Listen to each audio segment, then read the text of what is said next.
Si Atasha Mulak, ang mahusay na anak ng makilalang aktor na sina Aga Mulak at Charlene Gonzalez, ay minsang naakit ng mga manonood sa kanyang alindog, talino at karisma sa pinakamatagal na variety show ng Pilipinas, ang Eat Bulaga. Ang kanyang presensya sa programa ay nag-alok ng isang sariwang timpla ng kabataang enerhiya at pamilyar star power na ginagawa siyang instant na paborito ng mga manonood. Gayunpaman, tulad ng biglaang paglabas niya sa palabas, si Atasha ay nawala ng walang paliwanag na nag-iwan ng mga tagahanga, mga kasamahan at mga tagaloob ng entertainment na nililito. Ang kanyang kawalan ay naging isa sa pinag-uusapan ng misteryo sa kamakailang Philippine showbiz na nag-udyok sa mga kaka, mga chismis at hindi nasagot na mga katanungan.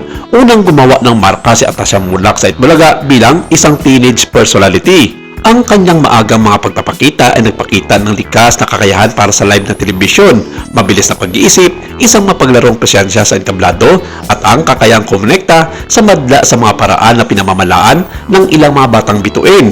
Inilalarawan siya ng mga tagaloob ng showbiz bilang isang pinaghalong old school stardom at modernong sensibilidad na binabanggit ang kanyang likas na kakayahan na dalhin ang sarili sa screen ng may kumpiyansa sa poise. Sa kabila ng kanyang kabataan, kitang-kita ang profesionalismo ni Atasha na nakakuha ng kanyang papuri mula sa mga host, production staff at maging sa mga batikang veterano sa industriya.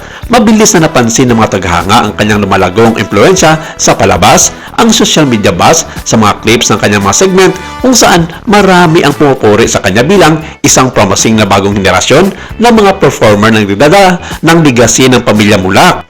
Gayunpaman, pagkatapos lamang ng ilang taon, naging kalat-kalat ang mga pagpapakita ni Atasha sa programa. Ipapalabas isang linggo ang mga episode na nagtatampok sa kanya para lang mawala siya sa palabas sa susunod. Walang mga formal na anunsyo, mga paalam o update na nagiiwan sa mga manunood na mag-isip-isip tungkol sa mga dahilan sa likod ng kanyang hindi regular na paglahok.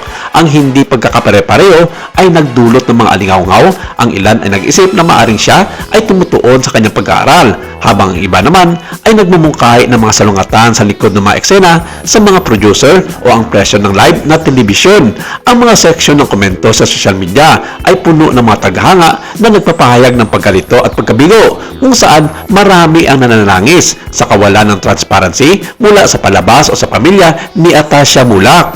Sa isang pambihirang pampublikong pagkilala sa sitwasyon, si Joey De Leon at Bossing Vic Soto, ang mga horinal at pinakarespetadong mga host ng Itbulaga, ay tumugon sa pagkawala ni Atasha sa isang panayam sa backstage.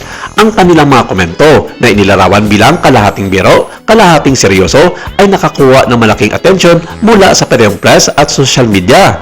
Ayon sa mga tagaloob, wala na raw may makikita pang Atasha Mulak sa Itbulaga sa kabila ng naispatan pa ito isang beses sa isang pagtitipon na dinaluhan ng mga host at staff ng nasabing noontime show. Marami ang nag-aakala na babalik na raw ito sa Itbulaga, pero hindi na rin ito nasilayan pagkatapos noon.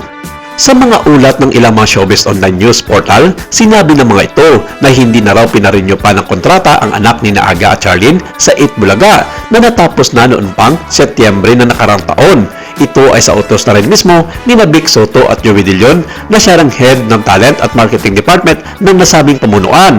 Wala man ibinigay na public announcement ang Itbulaga tungkol sa dahilan ng pagtanggi ni Bossing at Joey na i-renew ang kontrata ni Atasha sa Itbulaga, pero marami ang nagpatunay dito na yun ang huling sulyap sa dalaga sa nasabing noontime show ang pagdalo niya sa nakaraang 46th anniversary ng EB noong December 2025.